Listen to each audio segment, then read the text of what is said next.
Selamat datang kembali di materi kecerdasan buatan dengan Budi Adi Perdana. Pada kali ini kita akan membahas tentang bagaimana kita membuat jaringan syaraf tiruan di MATLAB dan tips pembuatan jaringan syaraf tiruan supaya kita mendapatkan hasil yang optimum. Dengan cara yang mudah untuk membuat sebuah jaringan syaraf tiruan di MATLAB yaitu dengan mengetikkan NN-start atau Neural Network Start di command Windows. Dia sudah memiliki beberapa hal yang kita butuhkan, tapi yang akan kita pelajari tidak akan menggunakan NN-start ini karena NN-start ini cukup kaku. Jadi kalau kita mau memanipulasi bentuk dari arsitektur jaringan syaraf tiruannya itu akan tidak begitu mudah, atau malah mungkin tidak bisa dirubah terlalu banyak gitu. Jadi yang kita butuhkan nanti adalah menggunakan MATLAB script supaya kita bisa membuat arsitektur dari jaringan syaraf tiruannya itu lebih bebas. Jadi 3 tahap pembuatan jaringan syaraf tiruan ini. Itu ada yang pertama, kita membuat jaringannya itu sendiri, lalu kita latih jaringannya, lalu kita tes menggunakan data apakah sudah sesuai dengan yang kita inginkan atau tidak. Jadi kalau misalkan belum, kita perbaiki lagi dari jaringannya. Misalkan kita tambahkan hidden layer atau kita tambahkan layer tambahan lagi dan seterusnya sampai akhirnya kita mendapatkan hasil yang kita inginkan. Biasanya poin 1 dan kedua itu dibentuk dalam satu buah script yang sama. Jadi kita membuat sebuah network, lalu kita latih network itu. Lalu nanti kalau misalkan kita sudah mendapatkan network yang bagus, itu bisa kita tes network itu dengan script yang berbeda supaya dia kenapa dipisahkan, kenapa scriptnya itu dipisahkan, tidak digabung saja, karena supaya dia tidak selalu belajar ketika kita akan mengetesnya gitu. Jadi yang penting dalam belajar adalah dia sudah mendapatkan solusi yang terbaik, kita tidak perlu belajar lagi, kita hanya tinggal perlu meload data hasil belajar itu untuk dilakukan tes. Kalau misalkan tesnya masih jelek, maka kita kembali lagi ke sini, kita build networknya, perbaiki networknya, kita train lagi, tes lagi, dan seterusnya. Jadi ini adalah siklus dari pembuatan jaringan syaraf tiruan. Untuk membuat arsitektur jaringan syaraf tiruan itu cukup sederhana. Yang pertama, kita perlu menentukan hidden layer size-nya itu seperti apa, dan ada berapa layernya itu di sini. Untuk membuat neural networknya atau jaringan syaraf tiruannya, kita hanya perlu menggunakan fungsi feed forward net dengan di sini jumlah dari layernya seperti apa. Untuk melihat dari neural network yang kita buat, nanti kita bisa menggunakan view net. Nanti akan tampil seperti ini dengan input dan output dan juga jumlah hidden layer yang tertentu. Di sini yang perlu di-highlight pertama adalah nilai 5 ini yang akan menentukan jumlah hidden neuron yang ada di layer yang pertama ini. Nah, untuk input dan output itu bergantung dari ukuran data input belajar nantinya, dan output juga ini juga bergantung dari data target yang kita berikan. Seperti itu. Jadi ini kalau kita gambarkan bentuk jaringan syaraf tiruannya, misalkan kita punya n buah input dan m buah output, jadi outputnya itu cukup berbeda ukurannya.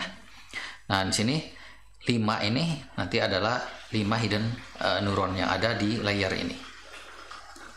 Seperti itu. Nah untuk mengatur untuk melihat atau mengatur fungsi aktivasi yang ada di sini, ini adalah fungsi aktivasinya. Itu nanti kita bisa dengan cara mengeset net layer ke-1. Layer ke-1 berarti yang ini. 1, transfer functionnya itu apa? Biasanya defaultnya itu tangen sigmoid.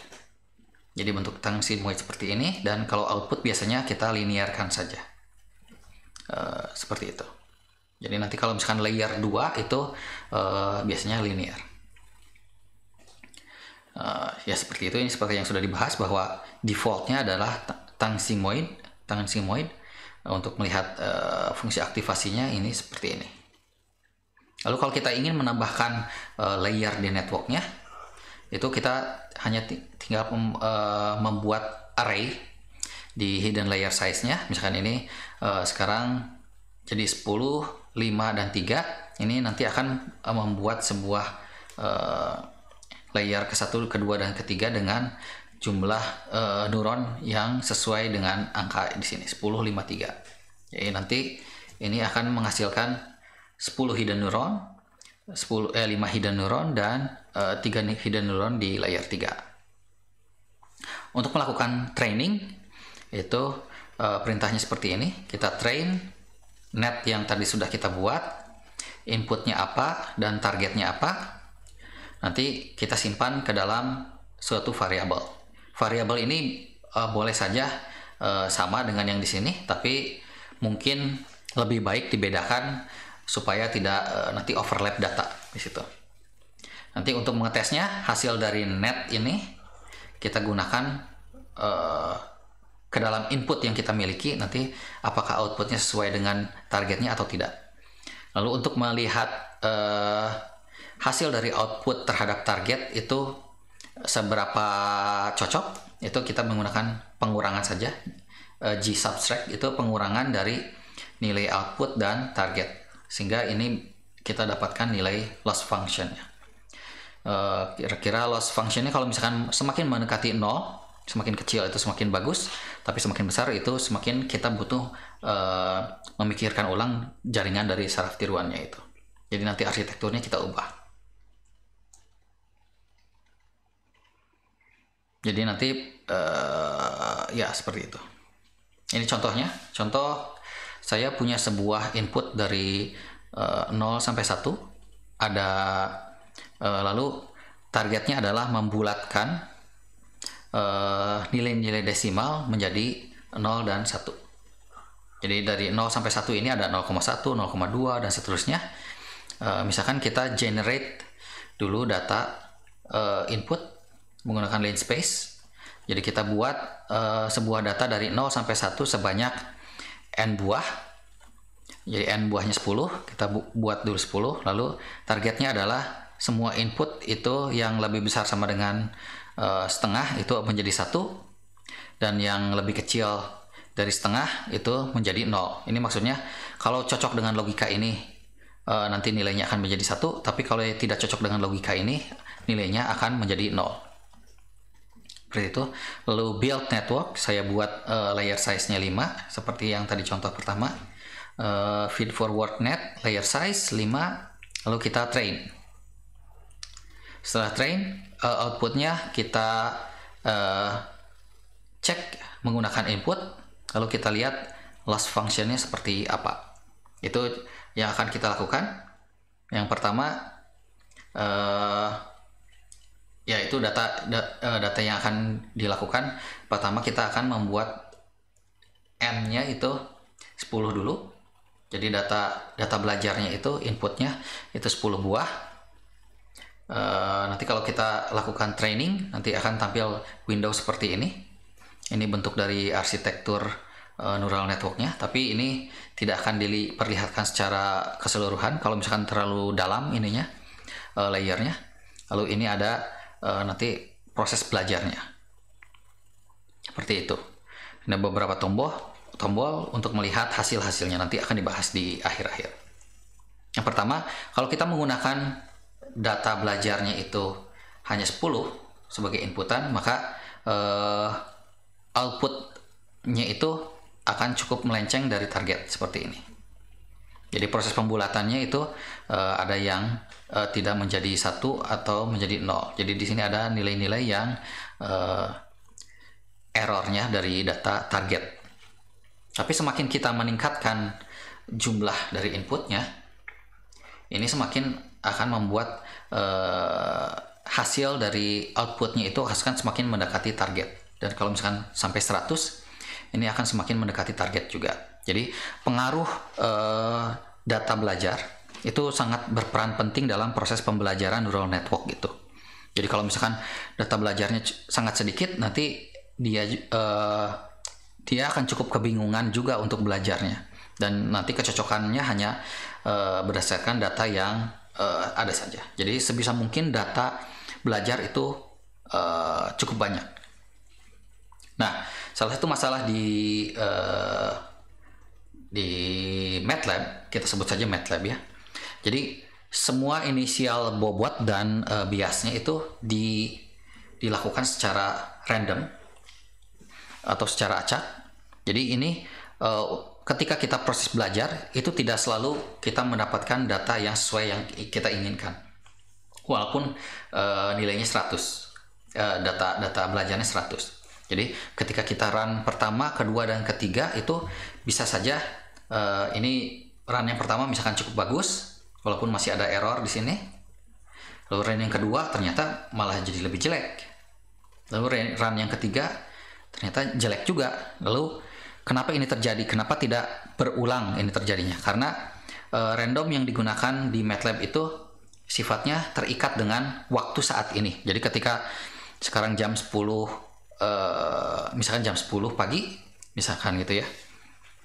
Lalu kita running di jam 10 lewat 5 detik, hanya detik saja, itu nanti akan membuat random dari tebakan awal dari bobot dan biasnya itu berubah lagi nilai awalnya. Dan ini yang akan membuat si solusinya itu kadang bisa mencapai ke solusi yang sebenarnya, atau kita sebut dengan global minima, tapi kadang juga terjebak di yang disebut dengan lokal minima. Lokal minima itu cukup banyak sesuai dengan tebakan awalnya. Jadi tebakan awal itu pun juga cukup penting untuk dilakukan. Ini contohnya, kalau saya ini kita langsung ke 100 saja. Kalau saya run, ini proses pembulatan, kita belajar. Lalu ini tebakan awalnya seperti ini. Oh, ini cukup bagus, tapi di daerah ini itu kurang bagus. Kita run lagi yang kedua, bentuknya akan berubah. Nah, ini adalah salah satu masalah ketika kita menggunakan tebakan awalnya itu random. Tapi MATLAB secara default dia akan menggunakan random sebagai data awal. Nah, ini tebakannya bagus. Ini randomnya berarti menghasilkan data yang menuju ke global minima seperti ini. Nah, sekarang untuk contoh kedua, kita ingin membuat sebuah network yang akan menghasilkan hasil seperti logika OR. Jadi kita punya dua buah input A dan B. Jadi kalau misalkan input A itu 0 dan 0, maka hasilnya akan menjadi 0. Tapi ketika salah satunya 1, nanti dia akan menjadi nilainya 1.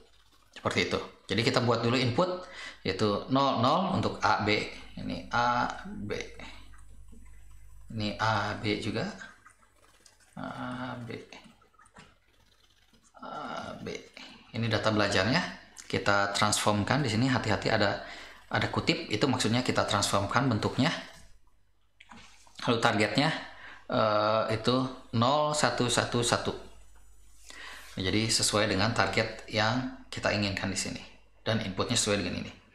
Karena di pembahasan sebelumnya disebutkan bahwa untuk OR itu kita hanya butuh satu buah hidden layer, maka kita coba dulu kita menggunakan hidden layernya hanya satu saja. Kita buat networknya feed forward network seperti itu.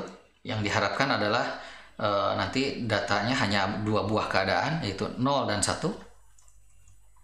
Dan ini adalah nanti arsitektur hanya satu buah hidden layernya, neuron di hidden layernya. Jadi nanti kita punya dua buah data, yang ini untuk misalkan A, ini untuk B, ini A or B, seperti itu. Kalau kita run nantinya dengan menggunakan proses yang sebelumnya, ini yang OR, kita run. Karena arsitekturnya ini hanya satu, ininya hidden layer, di hidden layernya neuronnya, maka nanti akan hanya satu. Ini contohnya. Lalu nextnya kita belajar dalam 3 iterasi sudah selesai, tapi ternyata hasilnya tidak sesuai dengan yang kita inginkan. Jadi yang lingkaran ini adalah target, dan yang X ini adalah output yang kita punya. Seperti itu. Ini kita hilangkan dulu. Kita cek lagi. Belajar lagi. Ini ada yang error satu di sini. Jadi setiap kali kita run, kita mendapatkan hasil yang berbeda sesuai dengan kondisi awalnya. Seperti itu. Dan ini cukup melelahkan juga kalau misalkan ini error hampir semuanya. Cukup melelahkan juga karena kita harus mencari atau merun proses belajar ini dari waktu ke waktu sampai akhirnya kita mendapatkan semua titik yang mencapai targetnya. Seperti itu. Ini dari tadi belum ketemu targetnya terus. Ya, seperti itu. Ya, intinya pada suatu saat kita bisa mendapatkan target yang diinginkan.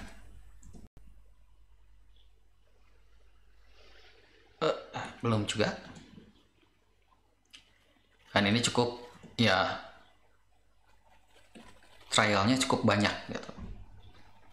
Nanti ada trik untuk membuat supaya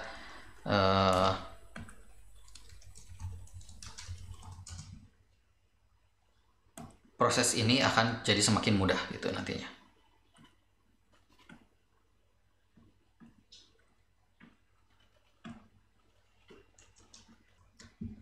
Sebelumnya saya pause dulu sampai akhirnya saya mendapatkan solusi yang diharapkan. Ini adalah solusi yang diharapkan ketika targetnya yang lingkaran ini dicapai oleh semua outputnya seperti ini.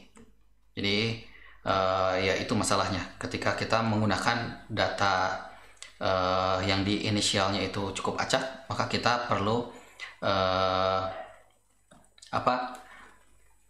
mengulang sampai akhirnya kita mendapatkan hasil yang sesuai. Seperti itu. Untuk melihat hasil bobot hasil perhitungannya, misalkan ini untuk yang logika OR itu karena hanya satu neuron, maka nanti ada W11, W12 dan bobot ke output dan juga bias. Itu nanti kita bisa cek dengan menggunakan mengetikkan net IW. Ini untuk input menuju hidden. Jadi ini adalah yang IW. Jadi semua yang ada di sini. Lalu net LW itu dari hidden menuju ke output. Jadi yang ini adalah LW yang di sini. Lalu net B itu adalah biasnya. Jadi contohnya saya di sini fnet.iw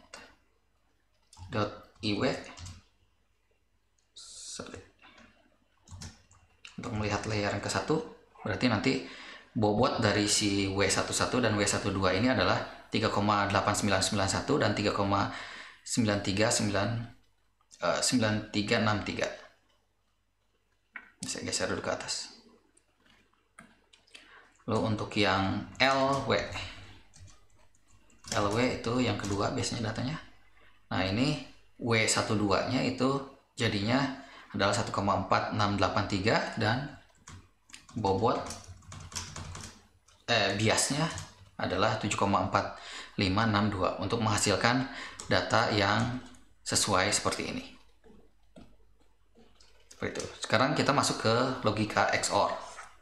Untuk XOR ini yang membedakan adalah dia akan bernilai 1 ketika salah satu jumlah dari inputnya itu ganjil. Sedangkan kalau genap itu dia akan bernilai 0. Seperti yang sebelumnya dibahas bahwa untuk XOR kita tidak bisa hanya menggunakan satu buah neuron. Lalu sekarang kita coba menggunakan 2 buah neuron dulu. Jadi kita buah 2 buah neuron sehingga nanti hasil arsitekturnya itu seperti ini. Ada 2 buah neuron pertama dan neuron kedua dengan masing-masing bias, dan nanti inputnya masing-masing terhubung seperti ini sampai akhirnya kita mendapatkan bias di sini, bukan bias, output di sini. Seperti itu. Yang jadi ini bukan. Kita cek untuk yang XOR.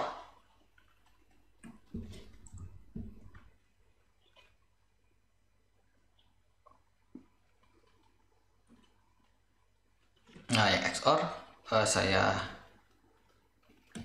tidak tampilkan secara grafik, tapi dengan 2 buah neuron kita bisa mendapatkan hasil yang sesuai yang kita inginkan. Misalkan ini adalah targetnya, hasil yang diinginkan, dan ini adalah output yang kita hasilkan, dan 100% cocok gitu ketika kita menggunakan 2 buah hidden layer. Tapi kalau misalkan kita ubah jadi 1, ya nanti kecocokannya akan kurang bagus. Nah, di sini harusnya 0 jadi 1, harusnya 1 jadi 0, ini juga salah, dan ini salah, seperti itu.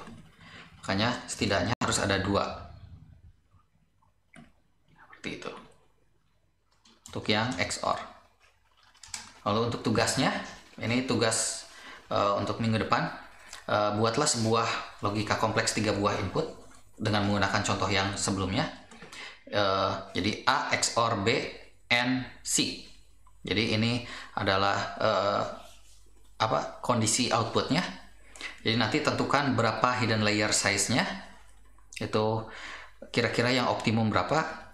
Yang pertama buat dulu tabel kebenarannya, ini sebagai untuk nanti inputnya seperti apa dan outputnya seperti apa. Lalu tentukan jumlah layer dan hidden layer yang optimum sehingga bisa didapatkan hasil yang sesuai. Seperti itu. Ini tugas untuk yang kedua. Tugas sebelumnya untuk yang turunan dari activation function. Lalu beberapa tips untuk meningkatkan akurasi dalam proses belajar itu adalah yang pertama, tingkatkan jumlah neuron pada hidden layer. Yang kedua adalah tingkatkan jumlah hidden layer. Ini berhubungan dengan arsitektur jaringan syaraf tiruannya. Jadi nanti kita dari yang sederhana kita semakin perumit, tambahkan sampai akhirnya kita mendapatkan solusi yang kita inginkan. Lalu juga bisa dilakukan dengan meningkatkan jumlah input belajar. Ini sudah dibahas sebelumnya.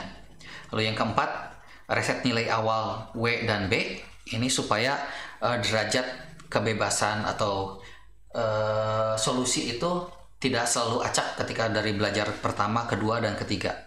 Jadi yang kita harapkan adalah inisial W dan B-nya kita set nilainya tertentu, atau nanti ada trik kita bisa menggunakan bilangan random yang dikunci. Lalu bisa juga dengan mengubah tipe fungsi aktivasi. Yang keenam adalah ubah metode trainingnya. Siapa tahu metode training yang dilakukan untuk mendapatkan nilai bobot dan bias yang optimumnya itu kurang bagus. Lalu yang ketujuh adalah amati learning rate. Yang pertama, ini yang cukup sederhana, tingkatkan jumlah neuron pada hidden layer. Yang misalkan asalnya hidden layernya hanya 2 buah neuron, kita tambahkan menjadi 5, misalkan ini contohnya seperti itu. Lalu tingkatkan jumlah hidden layer, yang asalnya hidden layernya hanya 1, sekarang jadi ada 2 buah hidden layer, dan seterusnya. Ini yang cukup sederhana. Lalu yang jadi pertanyaan sebetulnya, kenapa kita tidak buat saja neuron dan hidden layer yang banyak saja supaya tidak perlu dicek arsitektur dari awal, dari yang sederhana sampai yang rumit. Yang jadi masalah adalah ketika kita melakukan proses belajar untuk meregresi data atau mengklasifikasi data, itu awalnya dengan neuron dan hidden layer yang sedikit, itu tentunya kita akan mendapatkan hasil yang disebut dengan underfitting. Jadi fittingnya itu tidak sesuai dengan keadaan yang kita inginkan. Misalkan ini keadaan yang sebenarnya adalah kurva seperti ini, tapi karena terlalu sederhana dia didekati dengan persamaan linear seperti ini. Semakin kita meningkatkan dan menambahkan jumlah layer, kita akan semakin mendapatkan kecocokan yang bagus seperti ini, dan proses pembedaan data yang cukup bagus dan halus seperti ini.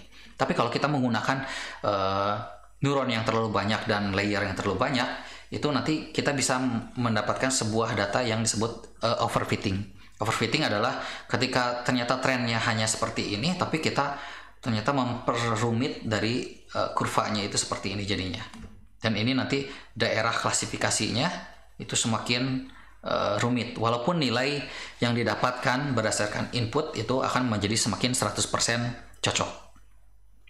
Tapi ini overfitting ini tidak diharapkan. Yang diharapkan adalah data yang seperti ini. Ada beberapa error, tapi ya errornya masih bisa ditoleransi. Seperti itu. Yang ketiga adalah tingkatkan jumlah input belajar. Ini contoh yang tadi sudah disampaikan. Misalkan 10 input belajar dibandingkan dengan 100 input belajar, dengan 1000 dan 100.000 sampai sejutaan, mungkin ini masuk ke deep learning. Itu nanti hasilnya seperti apa. Semakin banyak itu semakin bagus, tapi memang proses belajarnya jadi semakin lama juga karena dia perlu memfitting bobot dan bias berdasarkan data yang ada semakin banyak gitu. Lalu riset nilai awal W dan B dari sejak awal karena menggunakan bilangan random. Ini bisa diset dengan menggunakan net IW-nya data ke satu. Ya ini misalkan bergantung dengan arsitektur. Yang tadi untuk menampilkan net IW itu nanti kita set nilainya berapa, bobot awalnya. Yang pertama dikonfigur, input target, dan networknya itu inisial W-nya berapa dan B-nya berapa, dan juga ada yang tadi LW-nya berapa. Seperti itu. Lalu cara kedua adalah karena ini kurang I, karena secara umumnya nilai tebakan awal dari W dan B itu di-generate oleh bilangan random yang terikat dengan waktu saat ini. Itu alasannya kenapa dia berubah dari waktu ke waktu. Maka kita perlu mengeset variabel yang waktu saat ini. Jadi menggunakan angka manual. Jadi biasanya sebelum kita melakukan proses belajar, kita set dulu random seed-nya. Misalkan ini random seed generatornya itu kita set 1, 2, 3, 4, 5. Nanti ketika kita run dari waktu ke waktu, itu nilai hasilnya akan selalu sama. Karena kita buat bilangan acaknya konstan, tetap sama dari waktu ke waktu. Berbeda dengan ketika kita terikat dengan waktu. Sehingga nanti hasil dari belajarnya akan selalu sama dari waktu ke waktu. Contohnya, misalkan untuk yang OR yang tadi, ini asalnya kalau kita run tidak bagus, kita coba tambahkan random seed itu RNG misalkan 1. Jadi random seed-nya 1, kita run. Dan ternyata dengan hanya menggunakan set 1 itu langsung mendapatkan solusi yang benar. Itu dari semua output itu sesuai dengan targetnya. Ketika kita run lagi, dia akan menghasilkan nilai yang sama, selalu sama, seperti itu. Jadi ini adalah mengunci bilangan acak untuk tebakan awal. Contoh kalau misalkan kita menggunakan 2. Nah ini ternyata hasilnya tidak sesuai. Dan ketidaksesuaian itu akan terus berulang dengan menghasilkan ketidaksesuaian yang sama. Kalau kita menggunakan random seed generator seperti ini dikunci. Jadi kita pilih 1 seperti ini. Dan cocok. Lalu yang kelima itu adalah ubah tipe fungsi aktivasi. Fungsi aktivasi bisa di search di help MATLAB. Untuk men-setnya itu nanti misalkan kita buat sebuah network dengan 3 buah layer 4, 6, 1. Nanti masing-masing layer 1, 2, 3 ini bisa kita set transfer functionnya itu apa saja. Misalkan ini log sigmoid, tangen sigmoid, atau pure linear. Ini pilihannya ini bisa di browse di help MATLAB. Nanti kita bisa coba satu-satu. Tapi biasanya default pun biasanya sudah cukup. Kecuali pada kasus-kasus tertentu. Ini contohnya. Jadi ketika kita set manual activation functionnya, nanti gambar-gambar di activation functionnya ini akan berbeda sesuai dengan apa yang kita set. Lalu yang keenam adalah ubah metode training. Trainingnya yang default itu biasanya 11 marquardt, walaupun ini sebetulnya sudah cukup optimum untuk melakukan proses pencarian solusi yang terbaik, karena dia sudah cukup smart antara kalau gradiennya kecil atau besar. Tapi kita memiliki banyak juga pilihan yang lain kalau kita ingin mengupdate dari si bobotnya itu dan biasnya. Jadi nanti kita bisa pilih yang ini, tapi sebetulnya LM ini, Levenberg Marquardt ini sudah cukup bagus. Oh, yang ketujuh ini hal yang paling penting sebetulnya, amati learning rate. Jadi sesuai dengan proses belajar. Ini Windows tampilan proses belajar itu ada yang epoch. Epoch itu adalah banyaknya looping yang dilakukan untuk mencapai solusi yang terbaik hasil belajar. Jadi kalau kita plot hasil error yang ada, dari error yang tinggi setelah belajar dari waktu ke waktu dan dari looping ke looping, karena waktunya berdasarkan looping, nanti kita cari yang dia semakin mencapai error yang rendah itu cukup cepat, jadi seperti yang garis merah ini. Tapi kadangkala dia bisa juga tidak mencapai solusi, jadi dia semakin besar errornya. Ini learning rate-nya terlalu tinggi, nanti misalkan inisialnya itu kita ubah. Ini low learning rate itu dia proses belajarnya itu cukup lambat, walaupun nanti mencapai solusi tapi di epoch, misalkan epoch 1000 gitu, 1000 iterasi. Sedangkan ini high learning rate, ini salah satu yang bagus juga. Yang disarankan memang yang merah yang seperti ini, tapi kalau misalkan kita bisa mencapai yang high learning rate seperti ini, tapi posisi errornya di bawah, itu lebih baik lagi. Ini kan posisinya di atas, jadi lossnya itu masih tetap tinggi. Jadi kita perlu manipulasi lagi. Di Windows untuk training ini ada 3 buah tombol, yaitu performance, training, state, error histogram, dan regression. Ini masing-masing untuk melihat bagaimana errornya dari data train, validasi, dan tes. Dan yang terbaiknya itu nanti errornya seperti apa, berubahnya dari epoch ke epoch, jadi dari looping ke looping. Kalau untuk yang training state ini juga sama sebetulnya, hanya saja ada rata-ratanya seperti apa berubahnya dan variasinya seperti apa. Nah, ini yang error histogram. Jadi data trainingnya itu awalnya histogramnya seperti ini.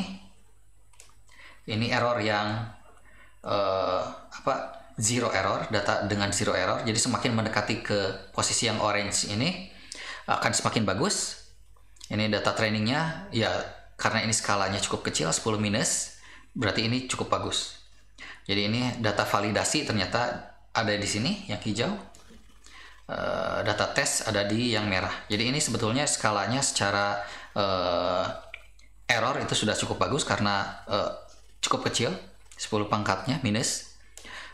Tapi kalau misalkan kita punya hasil yang semakin mendekati dari zero, yang orange, garis orange ini semakin bagus juga.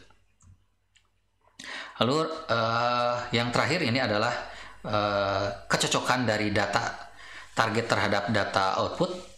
Ini ada 4 buah data yang ditampilkan, tapi sebelum itu kita bahas dulu tentang koefisien korelasi atau R value. Jadi R value itu adalah kalau kita punya 2 buah data, target dan output, kita kalikan setiap datanya itu kita kurangkan dengan rata-rata dari si datanya. Misalkan ini adalah target dan ini adalah output. Jadi di target itu pasti ada nilai rata-rata dan standar deviasinya.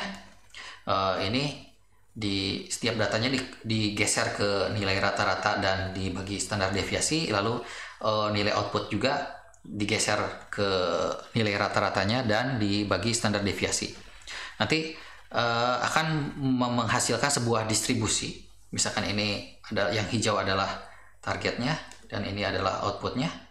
Kalau misalkan ternyata distribusinya itu tidak overlap, ini berarti sangat jelek gitu kecocokannya, atau R-nya menuju ke 0. Tapi ada kalanya R-nya itu overlap tapi ternyata distribusinya lebih melebar standar deviasinya yang outputnya itu lebih melebar dibandingkan yang targetnya. Ini nanti R-nya tentunya lebih besar daripada 0, tapi nilainya berapa. Dan ini juga ini termasuk R-nya sama dengan menuju ke 0. Yang diharapkan adalah kita kedua data output dan target itu seperti ini. Jadi R-nya semakin mendekati 1. Semakin cocok datanya semakin menjadi 1, semakin tidak cocok datanya semakin menjadi 0. Nah ini korelasi itu nanti bisa yang diharapkan adalah korelasi positif seperti ini, tapi korelasi negatif pun nanti kita tinggal bisa kalikan dengan nilai negatif. Jadi ini contohnya, kalau semakin 0 itu datanya semakin menyebarnya itu acak, tidak ada kecenderungan linearnya atau kecocokan secara linear, dan semakin menuju ke cocok itu nanti penyebarannya semakin mengecil, seperti ini, semakin kecil di sini. Dan semakin cocok ya dia tidak ada penyebaran lagi, hanya garis lurus dan nilai R-nya 1. Seperti itu. Jadi ini juga ada beberapa kasus ketika untuk yang set A itu dia variasi terhadap data rata-ratanya itu cukup lebar. Kalau ini tidak cocok karena hubungannya itu bersifat non linear, sedangkan kita dekati dengan linear. Lalu ini ada data pengganggu atau outlier. Outlier ini biasanya bisa kita buang datanya supaya nanti sesuai dengan apa yang kita harapkan, seperti ini. Seperti itu. Nah, ini jadi kalau kita kembali lagi, kalau misalkan kita lihat dari kurva kecocokannya, ini ternyata R-nya 1. Ini juga 1. Jadi ini 100% sama hasil dari target dan outputnya. Seperti itu. Jadi 7 trik yang bisa dilakukan untuk meningkatkan akurasi adalah seperti itu. Dan nanti kita akan sambung lagi pada video selanjutnya, yaitu berhubungan dengan bagaimana kita membuat input dari neural network supaya ya sesuai dengan kekuatan komputer itu sendiri, dan juga sesuai dengan nanti supaya learning rate-nya semakin bagus. Terima kasih.